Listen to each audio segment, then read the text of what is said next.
ओम नमः सिद्धेभ्य। मंगलमय मंगल करण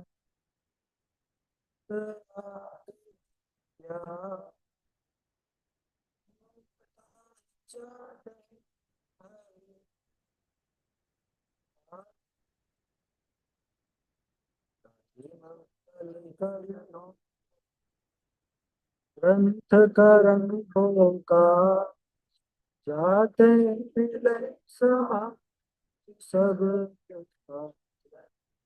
बगैरा शिव उपाय करते प्रथम काल रूप विघन विनाशक सुख करण शुद्ध शिव भू।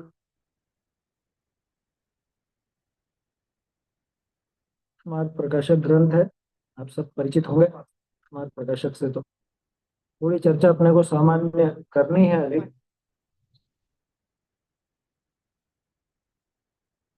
विषय तो अपना कल से अलग चलेगा। अभी एक सामान्य चर्चा अपन करेंगे।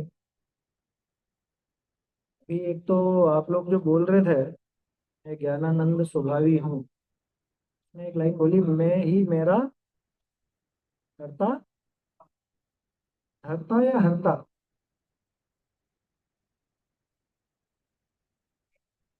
मुझे ऐसा सुनाई दिया, ज्यादातर लोगों ने करता हरता बोला। हरता है करता हरता नहीं है, करता धरता। उसका हरण क्या करेगा? सहन थोड़ी ना करेगा। करता धरता है वो। ठीक है, वो तो एक ध्यान आ गया तो बोल दे। हमारा प्रकरण अभी चल रहा है 9वें अधिकार पर। वही है कि सामान्य जो पहले के 10 लक्षण के पूर्व की देनी, 10 लक्षण की पूर्व भूमिका।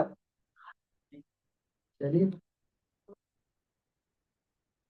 देखो थोड़ा सा इसका प्रकरण लेकर के फिर बढ़ते हैं। 9वां अधिकार जो है वास्तव में मोक्षमान प्रकाशन का शुरुआत है एक तरह से। इसके पहले जो पूरा वर्णन है, वो सारा वर्णन तो इसकी पूर्व भूमिका है। टोडरमल जी को वो वर्णन करना था मोक्ष मार्ग का, उसका प्रकाशन करना था। तो मोक्ष का प्रकाशन करने के लिए पहले संसार दिखाना जरूरी, और सुख को दिखाने के लिए भी पहले दुख दिखाना जरूरी। सुख के कारणों को दिखाने के लिए पहले दुख के कारणों को दिखाना जरूरी। इस वजह से टोडरमल जी ने पहले जो दुख के कारण रहे उनका वर्णन किया। दूसरे अधिकार में कर्म के कारण क्या क्या दशाएं होती है ये दिखाया, दुख नहीं दिखाया। तीसरे अधिकार में कर्मों के कारण कैसी दशाएं होती है, उनमें जीव दुखी होता है, कैसे होता है, क्यों होता है, वो दिखाया। तो फिर चौथे अधिकार में, तीसरे में चौथे में इसमें मिथ्यात्व आदि की बात है। चौथे अधिकार में वहां पे दिखाया कि अग्रहित मिथ्यात्व, यानी प्रत्येक जीव के जो मिथ्यात्व चल रहा है वो किस प्रकार का है, वो बात वहां दिखाई। पांचवें अधिकार में फिर अन्य मत संबंधी ग्रहित मिथ्यात्व को दिखाया। छठे में अन्य मत और जैन दोनों में कुमन ऐसा कुदेव कुगुरु कुशास का ग्रहित मिथ्यात्व दिखाया।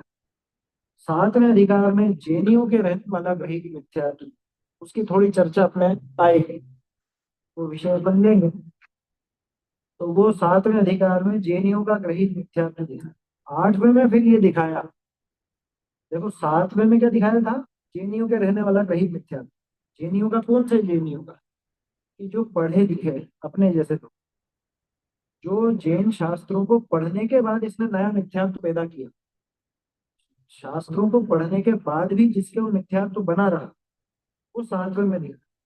तो जरूरत लगी कि शास्त्रों को गलत ढंग से पढ़ लिया इसने, तो सही ढंग से कैसे पढ़ा? तो सही ढंग से पढ़ने का तरीका दिखाने के लिए आठवां दिखाया।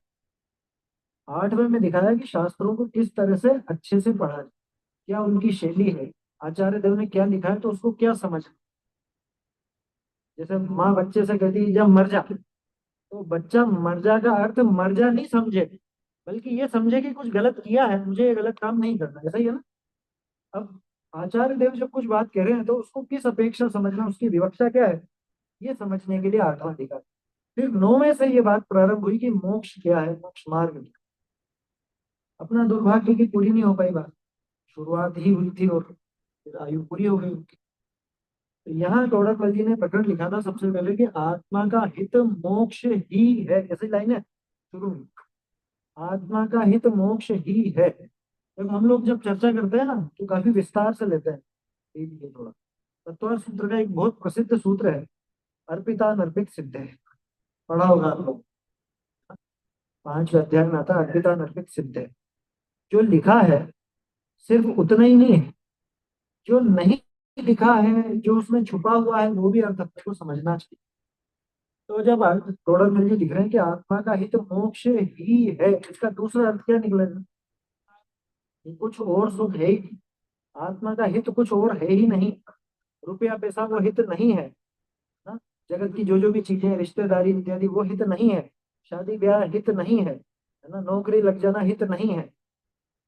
आप में से ज्यादातर तो सब बाहर के ही हैं, पुणे के रहवासी तो बहुत ही कम होंगे, मेरे ख्याल से होंगे ही नहीं शायद, क्योंकि मूल रूप से जैन लोग थे नहीं पुणे में, थे ही नहीं। वास्तव में देखोगे तो इतिहास में जैन बहुत कम मिलेंगे, ज्यादातर सब बाहर से ही आकर के बसे हैं। और सब काम धंधे के हिसाब से, व्यापार के हिसाब से या नौकरी के हिसाब से। तो नौकरी लग जाना, वहां से यहाँ अच्छी ऊंची कंपनी में आईटी का जॉब लग जाना, ये कोई हित नहीं है। व्यापार बहुत अच्छा हो जाना, ये कोई हित नहीं है। आत्मा का हित तो मोक्ष ही है। उसको सिद्ध करने के लिए फिर टोडरमल की पूरी रूपरेखा बनाते हैं। उसमें बताते हैं कि जीव को असल में घबराता है तो दुख से, और चाहता है तो सुख, और ये सुख मिलता है मोक्ष, मोक्ष के अलावा कहीं पर सुख नहीं है, इसलिए आत्मा का हित मोक्ष ही है, ऐसे सिद्ध करेंगे टोडर। हालांकि वो अपना प्रकरण नहीं है, तो हमारा चल रहा था तो थोड़ा सा मैंने आपको रिविजन करके दिखा। एक चीज और आप लोगों को एक प्रश्न उठना चाहिए कि बात मोक्ष की करनी है तो संसार का इतना सारा वर्णन करने की जरूरत क्यों? सुख की चर्चा करनी है तो जैसा कि थोड़ी देर पहले मैंने कहा था, दुख के कारण दिखा है, सीधे ही सुख के कारण दिखा दो ना, दुख के कारण क्यों दिखा? अगर सुख दिखाना है, सुख के कारण दिखाना है, तो सीधे उसकी बात करो। सुख का स्वरूप भी कैसे दिखा रहा है कि दुख ना हो वही सुख है, ये क्या परिभाषा हो? दुख ना हो वही सुख है, ऐसा क्यों कह रहे हैं? दुख की तरफ से परिभाषा क्यों दे रहे हैं? हाँ, कि जीव को से जिस चीज का परिचय है उसी तरफ से परिभाषा की जाए, है समझ? अभी जैसे मैं ये बच्चों से कहूँ कि निराकुलता, आनंद ना, स्वात्मोत्थ आनंद, अतीन्द्रिय आनंद, ऐसे ऐसे नाम लूं तो समझेंगे। लेकिन जब बच्चों को समझाया जाएगा जहाँ भूख का नाम नहीं है, जहाँ प्यास का काम नहीं है, खांसी और जुकाम नहीं है, आधी व्याधि का नाम क्यों, अच्छा ये भी नहीं है, पेट दुखता वो भी नहीं, सिर दुखता वो भी नहीं, हाँ वो भी नहीं, पारिवारिक टेंशन नहीं है, शादी हो गई उसके बाद तो जीना बिल्कुल ऐसा हो गया कि वो वाला दुख भी नहीं है, रुपए पैसे की तंगी है वो वाला दुख भी नहीं है, शरीर में फोड़े फुंसी होते हैं वो भी दुख नहीं है। समझ में ही बात? जो कुछ भी, शरीर के एक्स वाई जेड कुछ भी समस्या हो, परिवार की समस्या हो, समाज की समस्या हो, आर्थिक समस्या हो, अभी साहब हमको समस्या है, हम लोग बहुत स्वाध्याय करना चाहते हैं और ये चाहते हैं, लेकिन हमारे पास कम्युनिटी नहीं है उतनी ज्यादा, आस पास नहीं है, दूर दूर है, जिनालय नहीं है, ऐसे होती है, दिक्कत होती है, तकलीफ, तो वो भी एक दुख ही है ना, वो सामाजिक दुख है। तो मोक्ष में इस तरह का कोई दुख ही नहीं है, तो समझ में आएगा कि हाँ भाई ये चीजें नहीं है, वो सुख। तो दुख से परिचय है हमारा, दुख से हम परिचित हैं, इसलिए जितने भी विद्वान हैं जो हैं, वो सब उस चीज से परिचय करें, मतलब उस चीज से वो परिभाषा बनाते हैं जिससे अपन पहले से परिचित हो। अगर हम उस चीज को जानते ही नहीं है और वो कहे जाएंगे तो अपने को समझ में नहीं आने वाला। अरे क्षमा किसे कहते हैं?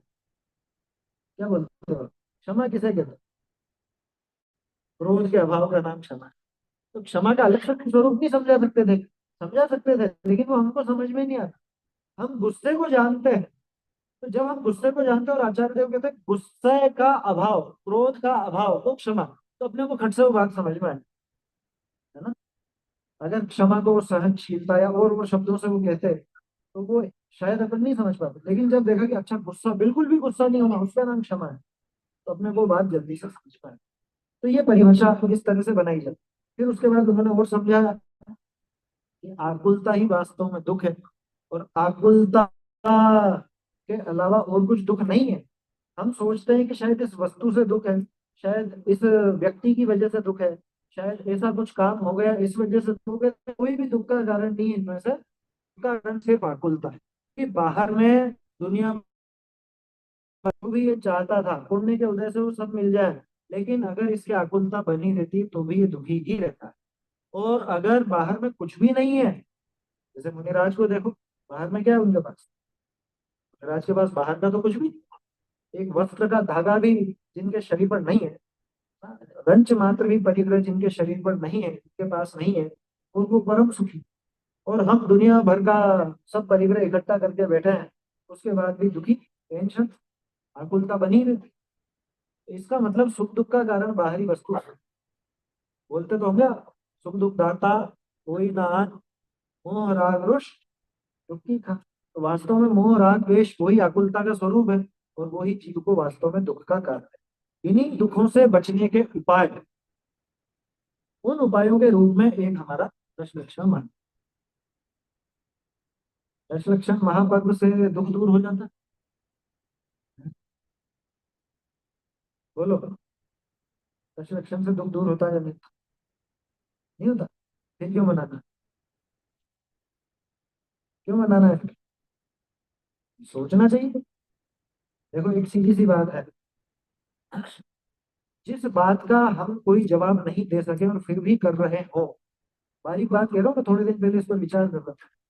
जिस बात का हमारे पास कोई जवाब नहीं है और फिर भी हम कर रहे हो, तो समझ लेना, या तो वो हमारा उसके पीछे मिथ्यात्व काम कर रहा है, या कषाय काम कर रहा है। आप सोचना इस बारे में। कोई भी ऐसा काम जिसका हमारे पास जवाब नहीं है, जिस क्यों का हमारे पास जवाब नहीं है, उसके पीछे या तो हमारा मिथ्यात्व है, और या फिर कषाय है। ये पक्की बात। और समेरी करूं तो दोनों के दोनों मोहनीय है। कुल मिलाकर हमारा वो मोह काम कर रहा है, जिसकी वजह से हमको नहीं करना ही है ये तो करना ही है। ये नहीं करना क्यों है, लेकिन ये नहीं, बस क्यों नहीं पता, करना है लेकिन। या तो उसके पीछे मिथ्यात्व काम कर रहा है, या कषाय काम। अब आप विचार करो। मैंने अभी सिर्फ प्रश्न छोड़ा है, जवाब तो 10 दिनों में ढूंढेंगे अपन। या 10 दिनों की तो पूर्व चर्चा तो आज ही है ना, करनी है आज। और भी बातें होंगी। दश लक्षण पर्व क्यों बनाते हो भाई? अभी तो कह दिया कि सुख नहीं होता इससे, फिर क्यों बना? बोलो। नहीं पता? नहीं पता तो फिर यहाँ क्यों बैठे हो? मैं जानने को नहीं कह रहा हूँ, लेकिन सोचो क्यों बैठे हो, टटोलो उसको। आप जिस शहर में रहते हो, यहाँ पे सब दिमाग से काम करने वाले लोग ज्यादा हैं, इसलिए सोचना तो बचपन से ही शुरू कर दो। सब दिमाग की खाते हैं यहाँ पे, है ना? आईटी वाले ही है ना ज्यादातर। क्यों बैठे हो यहाँ पर? ये सब चीजें आएंगी अपने 10 दिनों। क्यों बैठे हैं, सोचो तो सही। मम्मी पापा ने बोला इसलिए? एक कारण तो है कोई? नहीं। हमारे दोस्त भी बैठे हैं इसलिए? या फिर हम जे ना इसलिए? बोलो। है ना? ये ये है बात। ये व्यवहाराभास की श्रेणी में आएगा, वो धीरे धीरे अपन पढ़ेंगे समझेंगे। हम बहुत सी क्रियाएं ऐसी करते हैं, तो हमको लगता है कि हम धर रहे हैं, बहुत मग्न होकर के। बहुत अभी दिन में भी पूजा करी ना, अब उसमें कुछ चीजें ऐसी लगती हैं जैसे भाई ये उचित है कि ये उचित नहीं है, ये अपने को विचार होता है ना? अब उस तरह से सोचना चाहिए कि क्या क्या काम होने के जैसे हैं, क्या क्या नहीं होने के जैसे हैं, और फिर भी जबरदस्ती हम कर रहे हैं। जबरदस्ती जो भी कर रहे हैं, बिना तर्क के, बिना युक्ति के, बिना उसका कारण जाने, तो एक बात समझ लेना कि उसके पीछे या तो मिथ्यात्व है या कषाय। और पहले तो मैं इसमें कहता था, ग्रहित मिथ्यात्व के संबंध में हम बहुत विस्तार से चर्चा करते हैं जब भी करते हैं, क्योंकि सातवां अधिकार मुख्य रूप से ग्रहित मिथ्यात्व के, ये लोग को समझ नहीं पाता है वो ग्रहित मिथ्यात्व। सातवें अधिकार में कौन सा मिथ्यात्व? आगे थोड़ी ना, निगोदय जीव के वो मिथ्यात्व नहीं पाया जाता। वो पाया जाता है जैनी, जैनी मिथ्या दृष्टि, है ना? तो वो तो नया पैदा हुआ है, क्योंकि जैन बना अनादि से नहीं है। जैन कुल अनादि से नहीं मिला था इसको, ये नया पैदा हुआ। नया पैदा हुआ वही तो ग्रहित है। तो व्यवहाराभास, निश्चयाभास, उभयाभास, इन पे तो हो चुकी है हमारी चर्चा, थोड़े दिन पहले समाप्त हुई। तो ये सारा का सारा ग्रहित मिथ्या। अब हमारे कहीं ये कुछ पड़ा हुआ तो नहीं है, ये अपने को टटोलना पड़ेगा। क्यों? क्योंकि दिन में भी मैंने एक प्रश्न किया था आप लोगों से, बात हुई थी ना, कि ये उत्साह इसी टाइम पर क्यों दिख रहा है? 10 दिन के बाद कहाँ गायब हो गया ये उत्साह? अभी कौन सा पर्व है अपना? दशलक्षण है ना? साल में कब आता है ये? मालूम तो है ना? बार मालूम है कब कब आता है?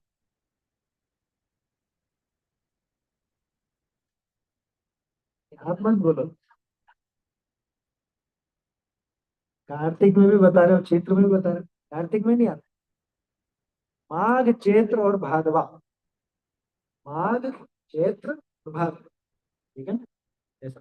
कार्तिक और फागुन में तो अष्टानी काल है। कार्तिक फागुन साड़ के अंत आठ दिन में। 3 बार कौन कौन सा महीना है? बच्चे बोलेंगे तो अच्छा लगेगा। माघ चैत्र और भादवा, ठीक है ना? चैत्र से न्यू ईयर चालू होता है, ठीक है ना? और माघ उसके 2 महीने पहले आता है, ठीक है ना? माघ और फागुन, फागुन से खत्म होता है। सोच रहे हो मैं न्यू ईयर कहाँ से बता दिया? न्यू ईयर तो 1 जनवरी का। चैत्र सुदी एकम से चालू करते हैं ना अपन। मतलब देशी नववर्ष की बात कर रहा हूँ मैं, जैन नववर्ष की नहीं।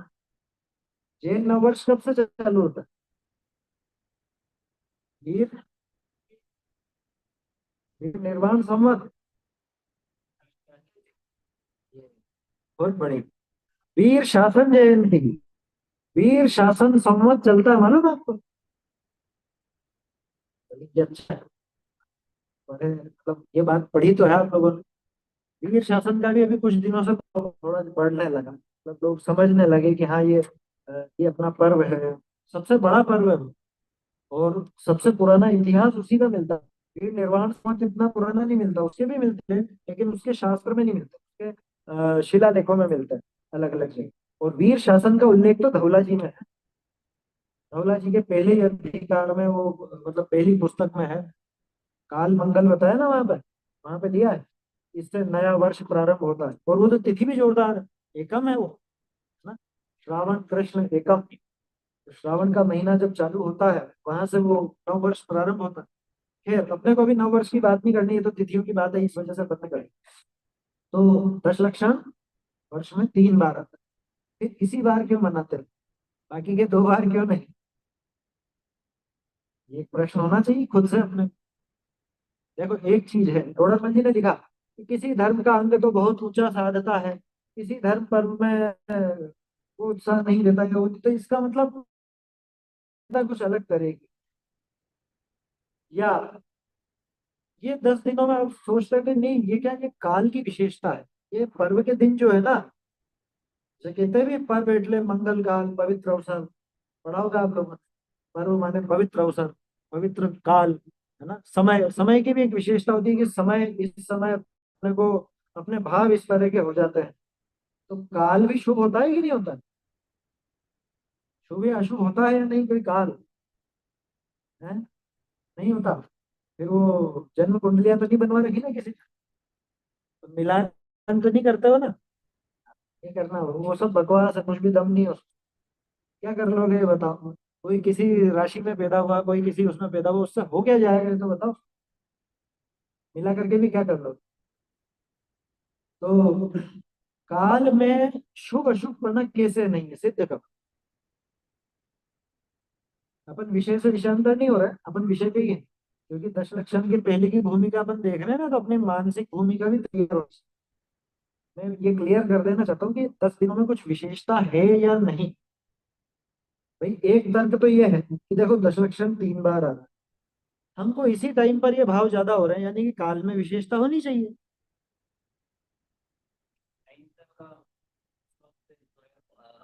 अच्छे से पालन करना बनता है कि इस समय। तो उल्टा तर्क है, क्योंकि आप कह रहे हो अहिंसा का पालन ज्यादा बनता है, मैं कह रहा हूँ इस समय अहिंसा का पालन बड़ी मुश्किल से होता है। सावधानी रखनी है।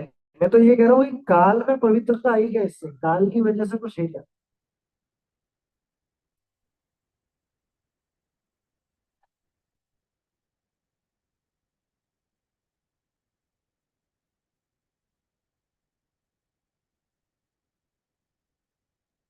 वो तो देखो 3 टाइम भी बनाते थे। वही आप फॉलो कर रहे हो, यहाँ पे पकड़ में आ जाओगे। तो आपने अपनी सुविधा के हिसाब से धर्म चुना। क्योंकि अगर कि भाई उस समय पे लोगों के पास काम नहीं होता था, तो फिर अब इसमें 2 3 बातें होंगी। एक तो ये कि आपको तो साल भर ही काम है, फिर मत करो। भाई उनके पास इसी टाइम पे टाइम मिलता था तो वो करते थे। तो हमारे पास तो साहब टाइम नहीं, हमको तो ऑफिस जाना ही जाना। हमें तो दुकान खोलनी ही खोलनी, व्यापार करना ही करना। तो फिर तो कोई भी नहीं करेगा अगर वो तर्क लेंगे अपन। दूसरा, हाँ बोलिए। हाँ, नहीं तो मैं यही तो कह रहा हूँ, बाकी 2 टाइम पे क्यों नहीं? प्रश्न तो अपना यही है, माघ और चैत्र में क्यों नहीं? हाँ, वो तो उन्होंने दे दिया जवाब कि अपनी सुविधा के हिसाब से अपन ने इसको हाईलाइट कर दिया और उन दोनों को गौण कर दिया। मेरा प्रश्न अभी भी वो नहीं है कि अपन ये क्यों मनाते हैं। मेरा प्रश्न ये है कि क्या काल की वजह से कुछ भावों पर फर्क पड़ रहा है या नहीं। ये जो महीना है, अन्य मत में देखोगे या बहुत से अपने लोग ऐसी व्याख्या करते हुए मिलेंगे कि भाद्रप्रद, बहुत भद्र परिणाम होते हैं। भद्रता प्रदान करने वाला महीना इसके भाद्रप्रद है। भादवे का नाम है ना भाद्रप्रद। तो क्या वास्तव में काल आपको कोई शुद्धि देता है? क्या वास्तव में काल की वजह से कुछ ऐसा होता है? ये अपना प्रश्न है। निमित्त हो सकता है, देखो एक नया तर्क है क्योंकि पढ़े लिखे हैं आप लोग, है ना। निमित्त उपादान की सब पढ़ा ही, नाम तो सबने पढ़ा। देखो ये 2 3 चीजें ऐसी हो गई हैं कि अपन थोड़ा पढ़ लेते, नहीं नहीं कोई दिक्कत नहीं है, मैं जान करके, ताकि वो निकल के तो आगा अपन क्या समझ रहे हैं। मुझे भी पता चला आप क्या समझ रहे हो, तो मैं उस हिसाब से बात करूँ। और अच्छा है, होना चाहिए। अ, 2 3 चीजें ऐसी हो गई हैं, अपन कुछ भी जवाब ढूंढते हैं, थोड़ा थक जाते हैं, तो 2 4 शब्द जो अपन ने सीखे हैं, किसी अपेक्षा से, एक तो ये जवाब होता है। कुछ भी हो किसी अपेक्षा से, ऐसा नहीं होता अरे भैया ऐसे थोड़ी ना होता है कि कहीं पे कुछ भी अपेक्षा लगा दो। देखो अपेक्षा के संबंध में एक बात कहता हूँ। कोई आदमी है रास्ता चलता, उसको आप उम्र में बड़ा हो तो भाई साहब कह दोगे, ज्यादा बड़ा है तो काका जी कह दोगे, बाबू जी कह दोगे, है ना। फिर छोटा है तो कि बाबू भैया कुछ भी नाम उसको रख दो, ठीक है ना। लेकिन किसी अपेक्षा से उसको चाची कह सकते हो क्या? आदमी को चाचा कहने की एक अपेक्षा है, बाबूजी कहने की एक अपेक्षा है, लेकिन चाची कहने की तो कोई अपेक्षा नहीं। तो इसलिए जो एक वो अपन ने एक सुविधाजनक जवाब जवाब ये ढूंढ लिया किसी अपेक्षा से, एक तो वो जवाब उचित नहीं है, क्योंकि अपेक्षा धर्मों के हिसाब से होती है। उस वस्तु में, उस व्यक्ति में वो धर्म होना चाहिए तो वो अपेक्षा लगे, ठीक है ना। तो एक वो अपेक्षा वाला हो गया, एक ये कि आपने क्या बोला था, निमित्त। हाँ, कि निमित्त तो हो सकता है। देखो अब इसमें अपन टोडरमल जी को कोट करें। टोडरमल जी ने क्या लिखा था, होनहार और काल लक्षु वस्तु ना, ठीक है ना। इसी में मैं एक चीज और जोड़ता हूँ। टोडरमल जी ने कहा काल लब्धि और होनहार कोई वस्तु नहीं, मतलब किसी वस्तु का नाम नहीं है। काल लब्धि नाम की क्या चीज, अपन उसी पे आने वाले हैं। काल लब्धि नाम की दुनिया में क्या चीज, देखो किसी भी चीज के बारे में सोचना हो ना तो बिल्कुल बेसिक चलना चाहिए। बेसिक माने अपन सोचे ये क्या है, तो आप कैसे पहचानोगे? 3 चीजें देखो उसमें, द्रव्य गुण पर्याय, इनसे समझो। कोई भी वस्तु अगर है तो या तो वो द्रव्य होगी, या वो गुण होगी, या पर्याय हो। अब काल लब्धि क्या चीज, काल लब्धि कौन सा द्रव्य है? कोई सोचेगा काल द्रव्य, की काल द्रव्य तो नहीं है वो, क्योंकि काल द्रव्य तो उस कालाणु का नाम है जो परिणमन में निमित्त बनता है ना। कालाणु यानी कि वो काल द्रव्य, ये सब तो पढ़ा हुआ है ना आप लोगों ने। काल द्रव्य परिवर्तन में निमित्त बनता है, ठीक। लेकिन काल लब्धि तो अलग चीज है। काल लब्धि किसका नाम है? कि जिस समय वो कार्य हो जाए उस समय ही उस कार्य की काल लब्धि, माने काल लब्धि डेफिनेट नहीं है कुछ। आज इतनी बजे अपनी ये स्वाध्याय होनी थी, चर्चा होनी थी, तो इस चर्चा की काल लब्धि थी, ठीक है ना। कल नहीं थी, कल कुछ और काम कर रहे थे अपन। कल मैं ट्रेन में बैठा था तो मेरी काल लब्धि ट्रेन में यात्रा करनी थी। अभी ये सफर अभी ये स्वाध्याय की काल लब्धि तो स्वाध्याय होगी, ठीक है ना। तो काल लब्धि कोई चीज नहीं है, होनहार भी कोई वस्तु नहीं है। होनहार तो उस वस्तु का परिणाम है। मैं इन दोनों के लिए कहता हूँ कि ये असल में कोई चीज नहीं है, ये वस्तु व्यवस्था है। ये काल लब्धि भी एक सिस्टम है, होनहार भी एक सिस्टम है। अब रही बात निमित्त की, तो इसमें मैं एक बात आगे बढ़ के बोलता हूँ। निमित्त नाम की भी पर्टिकुलर कोई वस्तु नहीं होती।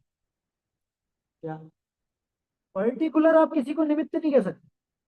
निमित्त कहलाता है कार्य होने पर। अगर काम होगा तो उसमें जो अनुकूल बन सकता है या जिसको अपन अनुकूल कह सकते हैं, उसको निमित्त कहा जाता है। ठीक है ना। जैसे मान लो ये लाइट है, तो ये लाइट है किसमें निमित्त है, कि हमारे पढ़ने में निमित्त है साहब, देखने में नहीं। अब ये लाइट मान लो रात भर जल ही रहे तो किसके देखने में नहीं, तब भी क्या इनको निमित्त कहा जाएगा? कि नहीं कहा। जो देखेगा, तो देखने में ये लाइट है निमित्त कहलाएंगी। जो देख ही नहीं रहा, पढ़ ही नहीं रहा, उसके लिए निमित्त नहीं कहलाएंगी। ठीक है ना। अब आपने जो जवाब दिया कि ये निमित्त है, निमित्त तो हो सकता है। तो काल, ये जो समय है, ये 10 दिन का समय है, भादवे का ये 10 दिन का, सुदी पंचमी से लेकर चतुर्दशी तक। तो ये अपने भावों में निमित्त बन सकता है। निमित्त में एक खास चीज है, टोडरमल जी ने जो काल नद्धि और होनहार के लिए लिखा कि ये कुछ वस्तु नहीं। निमित्त ऐसा नहीं है कि कुछ वस्तु नहीं है। निमित्त कोई द्रव्य है या कोई क्रिया है। ठीक है ना। निमित्त कोई द्रव्य है या कोई क्रिया है, ये तो पक्की बात है। कुछ ना कुछ वो होना चाहिए, उसकी सत्ता होनी चाहिए। द्रव्य गुण पर्यायात्मक कोई ना कोई सत्ता होनी चाहिए, तो वो निमित्त बनेगा, नहीं तो नहीं बन पाएगा। ठीक है। अब ये 10 दिन क्या है, द्रव्य है, गुण है या पर्याय है? ये 10 दिन क्या है? द्रव्य तो नहीं है। 6 द्रव्यों में से कोई सा भी द्रव्य नहीं है। द्रव्य नहीं है, गुण भी नहीं है ये, क्योंकि कौन से द्रव्य के गुण है अगर गुण है। रही बात पर्याय की, तो पर्याय तो द्रव्य अथवा गुण की होती है। तो ये 10 दिन न तो, ये 10 दिन न तो कोई गुण है, न तो ये 10 दिन कोई पर्याय है। अब बोलो निमित्त कैसे बने? मेरा तर्क समझ में आया? निमित्त कैसे बने? काल का व्यवहार काल क्या चीज है? ये अपन ने अपने समझने के लिए बनाया है। जैसे मैं कहूँ 10 किलो, 10 किलो क्या चीज है? अपन ने एक अपने समझने के लिए बनाया कि इतना वजन, इसको अपन 10 किलो बोलेंगे। इसका 1/10 होगा तो 1 किलो बोलेंगे। इससे 10 गुना ज्यादा होगा तो 1 क्विंटल बोलेंगे। तो ये समझ की तो चीज है ना अपने, वस्तु तो नहीं है ये। 10 किलो कोई वस्तु नहीं है। तो जैसे वजन का अपन ने किलो के हिसाब से चला है, ऐसे समय का अपन ने तिथियों के हिसाब से चला। लॉजिक समझ में आया? भाई जो अपन कह रहे हैं कि घड़ी घंटा दिन महीना इत्यादि, या ये तिथियां हैं, एकम दूज तीज इत्यादि, ये क्या है? ये एक अपन ने समय का भेद कर दिया कि हम दिन रात हो गए, एक दिन रात की एक तिथि गिन ली अपन ने, दिन मान लिया, 24 घंटे का एक दिन मान लिया, या इतने महीनों का इतना एक साल मान लिया। ठीक है ना। तो ये चीज क्या है? चीज देखो तो कुछ भी नहीं है। ये तो हमारी समझ की है कि भाई ये इस टाइम फ्रेम में ये चीज आएगी, मतलब ये जो है ये पर्व अपन मनाते हैं। तो प्रश्न अभी भी अपना बना हुआ है, ये काल से शुद्धता आएगी क्या? क्या काल से शुद्धता आएगी? अच्छा, प्रश्न को पलटते हैं। क्या काल शुभ और अशुभ होता है? क्यों बोलते तो आप ये काल बहुत खराब है, पंचम काल बहुत खराब है, नहीं बोलते? कहते हैं, लोग व्यवहार में कहते हैं, बिल्कुल कहते हैं। कहने में समस्या नहीं है। समस्या तब होती है जब अपन उसको वास्तव में खराब मान ले, या वास्तव में अच्छा मान लेते। कौन सा काल अच्छा? बोलो भाई, कौन सा काल अच्छा है? 6 काल पढ़े? पढ़े 6 काल? कौन सा काल अच्छा है? चौथा? क्यों? आपको पता है चौथे काल में 7वें नरक में जा सकते हो, और 5वें काल में भी इतने पाप कर लो 7वें नरक में नहीं जा पाओगे, इतना पाप कर ही नहीं सकोगे कि 7वें नरक जा सको। अब बोलो चौथा अच्छा कि 5वां अच्छा? चौथे में जाना समान है। चौथे में नारकी भी उतनी ही हुए हैं। तीर्थंकर हो गए तो हम कहने लग गए चौथा अच्छा। अभी तीर्थंकर नहीं है तो कहने लग गए कि 5वां इतना अच्छा नहीं है। अरे ये बताओ, चौथे में अपन पैदा नहीं हुए थे क्या? तब क्या कर लिया है? तीर्थंकर थे तब भी क्या कर लिया? और 5वें में ऐसी क्या कमी है जो चौथे में कर सकते थे और अभी 5वें में नहीं कर सकते? कि साहब अभी मोक्ष तो नहीं जा सकते। अरे मोक्ष का उपाय तो कर सकते हो। तीन कशा देखो, 75% काम तो, 75 समझिए, तीन कषाय चौकड़ी का अभाव तो किया जा सकता है ना, उसकी तो मना नहीं है। बुद्ध बुद्धाचार्य इसी पंचम काल में हुए हैं। हालांकि वो परसेंटेज कहना उचित नहीं है, लेकिन वो समझाने के लिए मैंने कहा। ऐसा नहीं है कि वो 75 हो गया, 25% बाकी है, ऐसा मत समझ। वो तो समझाने के लिए बोला मैंने बच्चों के हिसाब से। तो काल से क्या होता है, काल से क्या फर्क पड़ता है? देखो अब इसको ऐसे समझो। काल द्रव्य की भी बात अगर अपन करें, जैसा आप कह रहे थे कि काल द्रव्य का अगर इसको हिस्सा बनाया अपन, पहली बात तो कालाणु है, तो उसका हिस्सा इसको नहीं बना सकते। ये व्यवहार काल कहलाता। टाइम फ्रेम जो अपन अपने समझने के लिए, लोक व्यवहार चलाने के लिए बनाते हैं, ठीक है ना। अब कितनी बजे तक लेना है अभी? टाइम है ना अभी तो, 7:15 तक है ना। देखो समय इसमें ज्यादा निकल जाएगा। ये प्रश्न जरूरी है लेकिन समझना। काल क्या है? काल एक द्रव्य है। 6 प्रकार के द्रव्यों में से एक द्रव्य काल द्रव्य। अब ये बताओ, 6 प्रकार के द्रव्यों में विरुद्ध परिणमन कितने द्रव्यों का होता है? विपरीत परिणमन किन किन किन द्रव्यों का होता है? जीव और उद्गल, धर्म अधर्म, आकाश काल, ये त्रिकाल शुद्ध होते हैं। त्रिकाल शुद्ध होते हैं। तो कैसे कहोगे कि ये काल अच्छा और ये काल बुरा?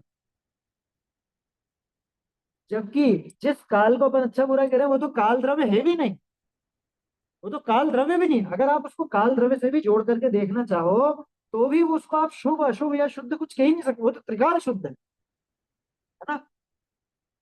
दूसरी बात कि जिनमें अशुद्धता होती है, जीव और पुद्गल में, उनमें भी वो काल द्रव्य समान रहता है।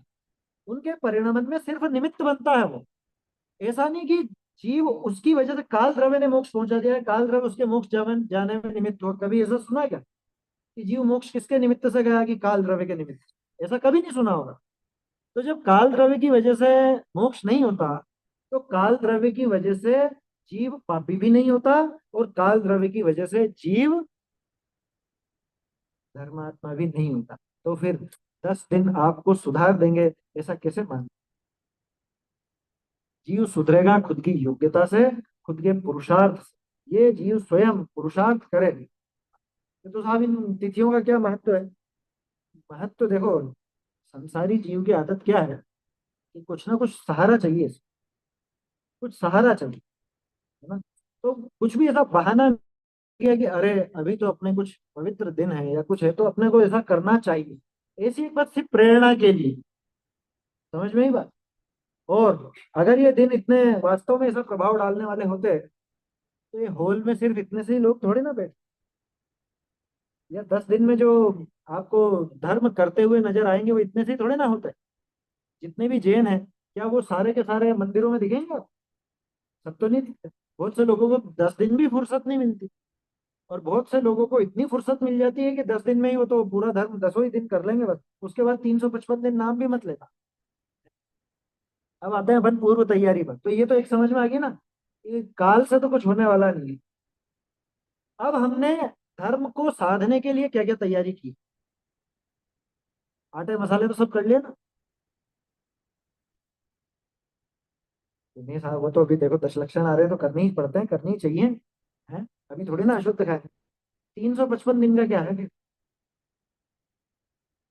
देखो दिन में अपनी बात हुई थी, ये 10 दिन सिर्फ बूस्टर डोज। बूस्टर डोज किसको लगाई जाती? वो बात अधूरी थी, मैंने जान करके अधूरी छोड़ी थी। बूस्टर डोज किसको लगाई जाती है बताओ? जिसको पहले से डोज लगी हुई हो। आपके यहाँ तो टीके बनते थे ना वो कोरोना के? यही थी ना वो कंपनी। देखो हमने तो नहीं लगवाया था। हमने सच में नहीं लगवाया।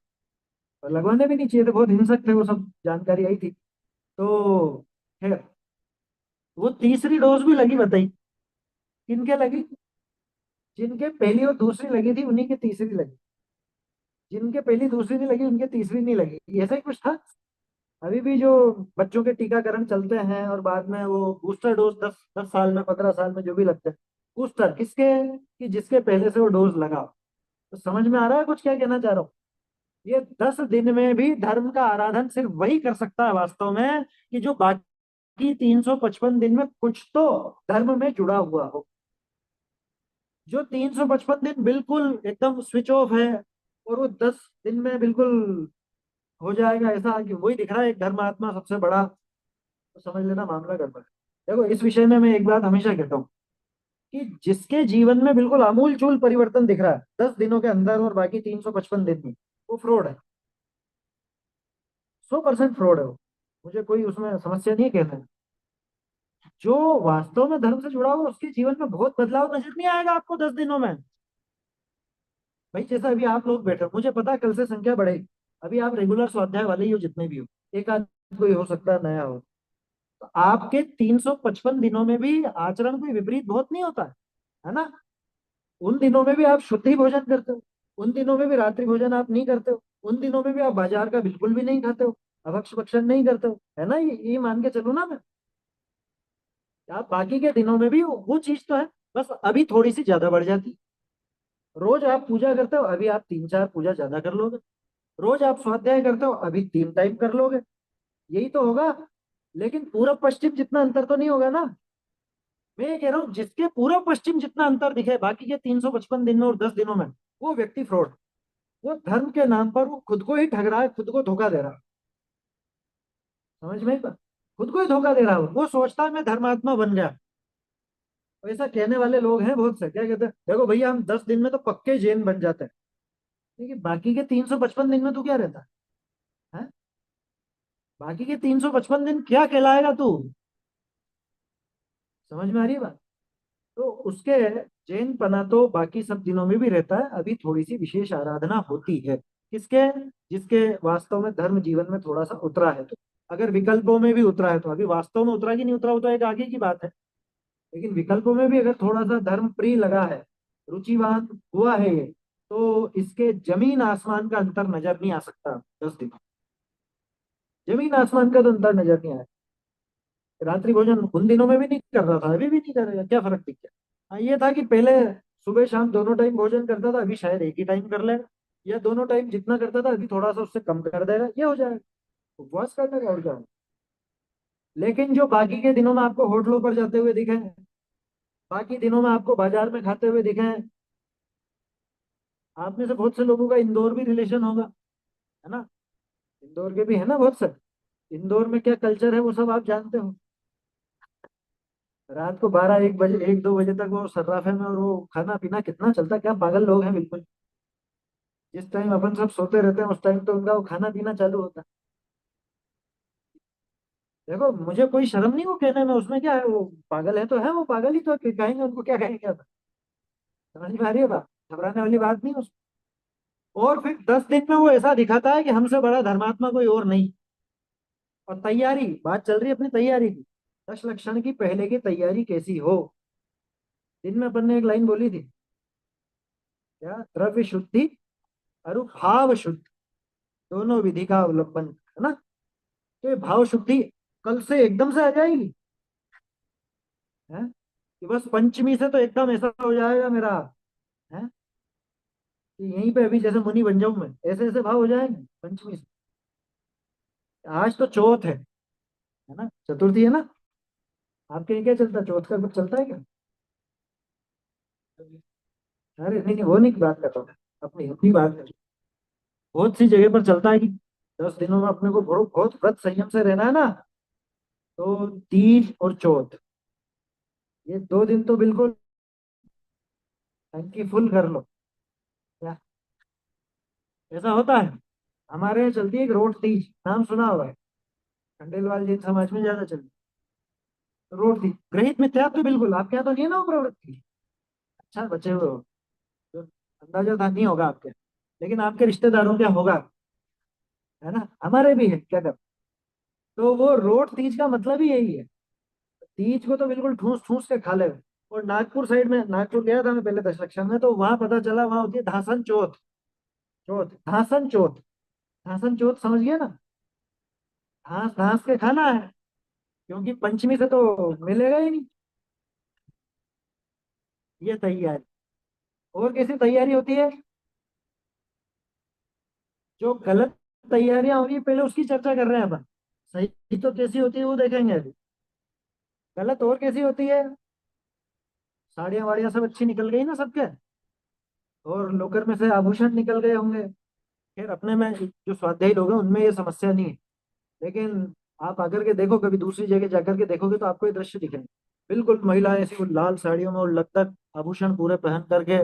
पिछले साल या पिछले के पिछले साल तो मुंबई में किस्सा हुआ था कुछ, वो इनके शायद पर्यूषण खत्म हुए थे जब, श्वेतांबरों के पर्यूषण चलते हैं ना अपने तो 10 लक्ष, उनके पर्यूषण पूरे हुए और वो बुरके में कुछ लूटपाट हुई थी, ऐसे कुछ घटना हुई थी पिछले या पिछले के पिछले साल। वो लूटपाट क्यों हुई? क्योंकि उन लोगों को पता था कि आज के दिन तो सब फुल पहन करके आएंगे, सारे आभूषण पहन के आएंगे। तो और वो लाइटें वगैरह नहीं होती वहां उनके उपाश्रय में, है ना? उपाश्रय होता है ना उनका, क्या बोलते हैं वो, थानक, थानक, स्थानक। तो स्थानक में जाते हैं और लाइट वगैरह नहीं जलाते हैं। तो उन पर निगाह रखी जा रही थी बहुत दिनों से। और फिर कि आज तो इनकी महिलाएं, जैनियों के पास तो बहुत पैसा, तो पहन करके आएंगे तो लूटपाट हो गई है। तो अपने में भी ऐसी खोटी प्रवृत्ति बहुत सी जगह चलती है, जो कि नहीं होनी चाहिए। इसी दिन के लिए अपन ये 10 दिनों के लिए एक विशेष कपड़े हमारे निकाले जाएंगे, आभूषण निकाले जाएंगे। और आपके जो ब्यूटी पार्लर वगैरह होते हैं उनमें भी दशलक्षण के पहले बहुत भीड़ होती है। यहाँ तो नहीं होती होगी, लेकिन बता रहा हूँ मैं, बहुत सी जगह होती है। हमारे यहाँ बहुत होता है ये काम। और जिन जगह पे ज्यादा ये दिखावे की समस्या है ना, वहां पे बहुत होता है। अरे हम नहीं जाएंगे ब्यूटी पार्लर, घर पे ही बाल तो रंग ही लेंगे, या और कुछ जो भी करना है, डाई फेशियल वेशियल और वो सब। ये दशलक्षण की तैयारियां। ये क्या तैयारियां? अरे, दशलक्षण पर्व किसके होते हैं, क्या होते हैं, इसकी चर्चा तो कल करेंगे अपन। दशलक्षण पर्व का स्वरूप क्या है, थोड़ी उसकी चर्चा करेंगे। अपन तो सिर्फ नकल पे मना रहे हैं, लेकिन नकल में भी तो अकल लगानी चाहिए ना। वास्तव में दशलक्षण किसके बताए गए हैं, बताओ कहाँ पे आया है वर्णन दशलक्षण का? कहाँ पे आया? तत्व सूत्र पढ़ा? बच्चों ने नहीं पढ़ा होगा, पढ़ा? कहाँ पे दशलक्षण का नाम कहाँ पे है? उत्तम, क्षमा, मार्दव वगैरह का नाम है ना? कहाँ पे है? संवर के प्रकरण में है, और जहाँ मुनिराज का वर्णन है वहां है। स गुप्ति समिति धर्म अनुप्रेक्षा परिषय जय चारित्रय, ऐसा सूत्र है। उसके बाद फिर वो गुप्ति, समिति, उनके साथ में धर्म का 10 धर्मों का नाम। तो किसके होते हैं ये? वास्तव में मुनिराज के होते हैं। आपको 10 लक्षण बनाने हैं तो मुनिराज की जो भावना होती है हमारे तो प्रकट नहीं हो सकती, लेकिन कम से कम उनकी नकल पर वो उच्चता तो अपने भावों में आवे। वो चारित्र की वैसी विशुद्धि तो यहाँ पे प्रकट करने का उपाय तो करें, कोशिश तो करें। समझ में ही बात? हम पूरे विषय भोगों में तत्पर रह करके या पूरा दिखावा करके सोचते हैं कि हम 10 लक्षण मना लेंगे, तो 10 लक्षण मुनिराज के होते हैं, वो मनाते हैं। आया समझ? बाबूजी एक बात कहा करते थे कि हमने तो खूब मनाए लेकिन ये आज तक माने ही नहीं। क्या? हमने तो 10 लक्षण खूब मनाए, लेकिन ये आज तक माने, मनाना किसको बोलते हैं? सामने वाला मान जाए तो मनाया कहलाता है ना। बोलो क्षमा मार दो, मान गए, प्रकट हो गया अपने जीवन में। तो होने वाले भी नहीं अगर आदतें ऐसी खराब पड़ी रही। इसलिए पूर्व की तैयारी क्या होगी, ये एक सोचने वाला विषय है। समय तो हो रहा है देखो अपना। पूर्व की तैयारी असल में यही है कि अपने भावों को पहले से ही अपन संभालते जाए, पहले से ही उसका अभ्यास बढ़ाते जाए। पूर्व की तैयारी बाहर की तरफ से अगर अपन देखें तो हमको जो भी शास्त्र पढ़ने हैं तो उनकी अपन तैयारी करके रखें, कम से कम वो शास्त्र का थोड़ा सा अभ्यास करके रखें। शास्त्र अपने पास उपलब्ध है या नहीं वो अपन करके रखें। इतना ये पूर्व तैयारी में व्यावहारिक पूर्व तैयारी है ये तो। वास्तव में तो पूर्व तैयारी कि पहले से अंदर से वो उछाला आवे। और उछाला ऐसा नहीं आता कि कल से करूंगा मैं, वो उछाला तो पहले से आता है, तो पहले से ही वो तैयार हो जाता है कि कल क्यों, आज ही क्यों नहीं। बोलो उस भाव में कोई समस्या है क्या कि कल ही सम्यक दर्शन की तैयारी करेंगे, आज नहीं कर सकते? ऐसा तो नहीं। तो तैयारी असल में वो भावों की तरफ से ही होगी, क्योंकि भावना में ही ये पर्व होता है। तिथियों में पर्व नहीं है, समझ लेना अच्छे से। इन तिथियों में कोई पर्व नहीं है। तिथियों में अगर पर्व होता तो पूरी दुनिया ये पर्व मनाती, तो कम से कम सारे जैन तो मनाते, या सब जैनों के भाव सुधर जाते इन तिथियों में। तो तिथियों में कोई पर्व नहीं है। अच्छा, पूजा की थाली में कोई पर्व नहीं है। आप जो गा रहे हो बजा रहे हो वो है, उसके अंदर धर्म नहीं है, उसके अंदर पर्व नहीं है। जिनवाणी में तो पर्व है कि नहीं? इसमें भी पर्व नहीं है। योग सार जी में गाथा थी ना धर्म मटके वास से। वो तीर्थ में धर्म नहीं है और इसमें धर्म नहीं है, मूर्ति में धर्म नहीं है, ये सब चीजें हैं उसमें। योग सार जी की, योगेंद्र देव ने लिखा। तो ऐसे ही ये पर्व की बात कर रहे हैं ना, तो पर्व कहाँ है? थोड़ी देर पहले मैंने कहा था बिल्कुल बेसिक से सोचो। तो पर्व क्या चीज है? वो पर्व क्या? धर्म प्रकट करने की योग्यता। और वो पवित्र अवसर को कहते हैं। तो पवित्र अवसर क्या है? द्रव्य है, गुण है, पर्याय है? पर्याय होगा। अब पर्याय किसकी होगी? वो ग्रंथ की तो नहीं होगी, खाने की तो नहीं होगी, पूजा के द्रव्यों की तो नहीं होगी। वो भी द्रव्य तो है लेकिन उनकी वो पर्याय नहीं है। वो पर्याय तो मेरी ही हो सकती है। क्योंकि जिस चारित्र के प्रकरण में 10 लक्षण का नाम आता है, वो चारित्र गुण की पर्याय है। तो चारित्र नाम का गुण तो मुझ में होता है, तो वो प्रकट भी यहाँ होगा, उसकी तैयारी भी यहाँ होगी। उसकी तैयारी बाहर में नहीं होगी क्या? वो तैयारी करेगी नहीं करेगी? हाँ, हॉल बुक हो गया है, सामान सब आ गया, कुर्सी टेबल सब लग गई है, पूजा की थालियां आ गई है, द्रव्य आ गया है, जिनवाणी आ गई है, पंडित जी भी आ गए हैं क्या, और ढोल मजीरे भी आ गया, सब आ गया है, माइक वाइक सब लग गया है, हो गई तैयारी। ये वैसी ही तैयारी है जैसी वो बच्चा एग्जाम की तैयारी करता है, उससे पूछते हैं भैया क्या क्या कर ली तैयारी? यहाँ बैग जमा लिया, कुर्सी वो अपने कपड़े वपड़े सब रख लिए हैं, पेन वगैरह सब रख लिया, पढ़ाई करी या नहीं? नहीं, वो नहीं करी, बाकी सब कर लिया। अब बोलो क्या तैयारी? तो बस समझ लेना अब अपनी तैयारी कैसी हुई है। भावों को तैयार किया या नहीं? वो जरूर। तो ये थोड़ी सी अपन ने चर्चा की है तैयारी के संबंध में। बातें तो और भी थी, ठीक है, लेकिन जैसी हैं क्रम से आ जाएंगी। वो अपने आप ही सब आ जाएंगे फ्लो में, जैसा जैसा आपके जैसे भाव होंगे और जैसे मेरे भाव बनेंगे आपस में, तो उस तरह से अपन कर लेंगे चर्चा। 10 लक्षण के संबंध में भी अपन चर्चा शाम को ही रखेंगे ना। सामान्य चर्चा जो पर्वों के स्वरूप के संबंध में और भी कुछ अपने को बात करनी होगी तो वो अपन शाम से, तो कल से समय 7:45, कल से समय 7:45 करें। अच्छा, विचार बिंदु है जो आप जो हमें कह रहे हैं, जिसके का जवाब है, इसका मतलब है कि ऐसे क्या होगा ना, दो शब्दों में करके लीजिए।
तो हम इसमें बैलेंस कैसे करें?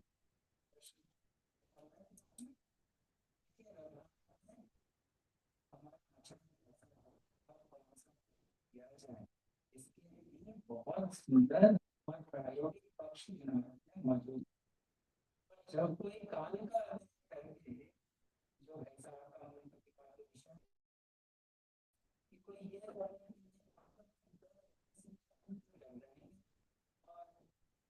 की तरह इसमें से निकल ऐसा कुछ होने वाला नहीं है। इसका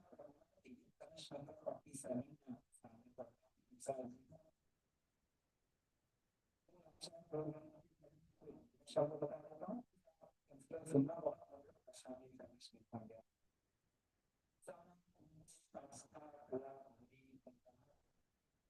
भेदों से व्यवहार काल उत्पन्न होता है, परंतु शुद्ध एक निज निरुपम आत्म तत्व को छोड़कर उक्त काल से मुझे क्या लाभ? कुछ भी लाभ क्या कहा?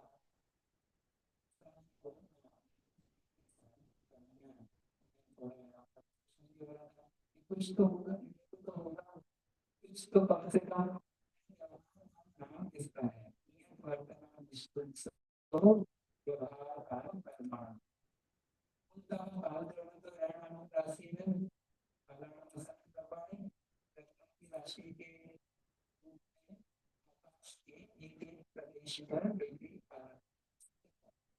तो कोई काल क्रम है। उस काल क्रम का हमारे जीवन पर क्या अपराध है? तो नियत वर्तमान वर्तमान लक्षण क्षमा द्रव्यों के जो व्यक्तित्व है यही काल क्रम है। बाकी हमने उसको नापने के लिए हमारा जीवन चलाने के लिए उसको घड़ी घंटा निमिष का स्तर इत्यादि में नापा। ये जो प्रकरण आया है आचार्य देव ने अजीब अधिकार के अंतर्गत लिया है साहब जी ने। और छह द्रव्यों की एक एक की व्याख्या करते हुए आचार्य देव कह रहे हैं कि तुम उद्गत को भी पढ़ो तो कैसे पढ़ो, तुम काल द्रव्य को भी पढ़ो तो कैसे पढ़ो, पूरी पढ़ाई कराई और लास्ट में कलश क्या लिखा? एक शुद्ध निर्गुण निज तत्व को छोड़कर इस काल से मुझे क्या? ये होगा अपने घर। तो अब मैं इस कलश को मूल आपके सामने पढ़ के अभी अपन दिखाऊंगी।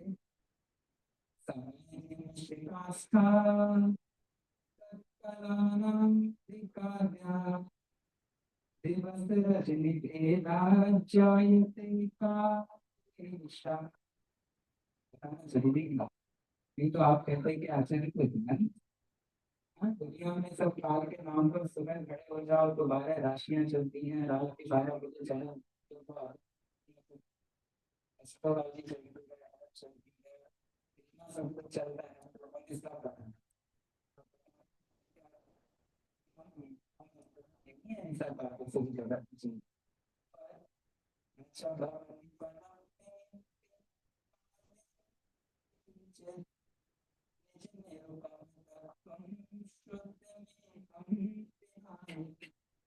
शुद्ध एक आत्म को छोड़कर मुझे इस काल से क्या प्राप्ति है?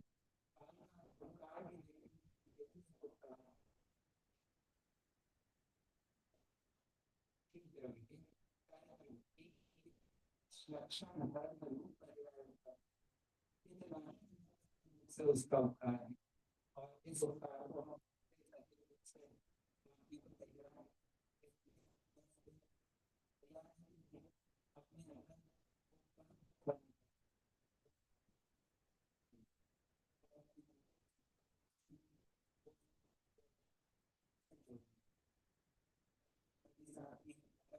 बचना है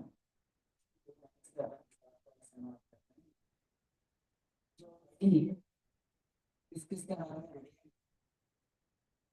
जो घड़ी हाथ में बंधी हुई वह घड़ी नहीं रह जाएगी। जो घड़ी बंधी हुई वो घड़ी नहीं रह जाएगी। जो घड़ी हाथ में आई वह घड़ी निशानी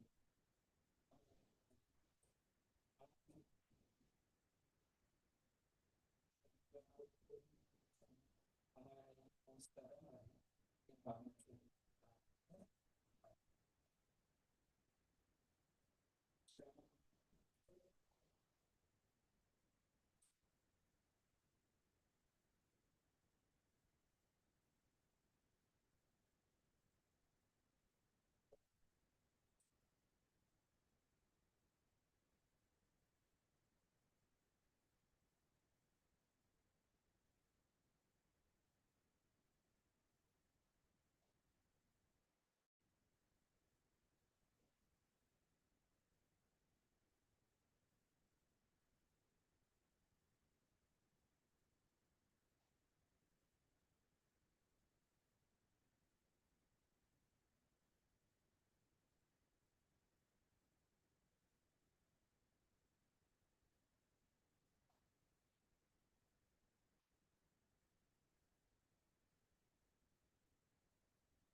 तीन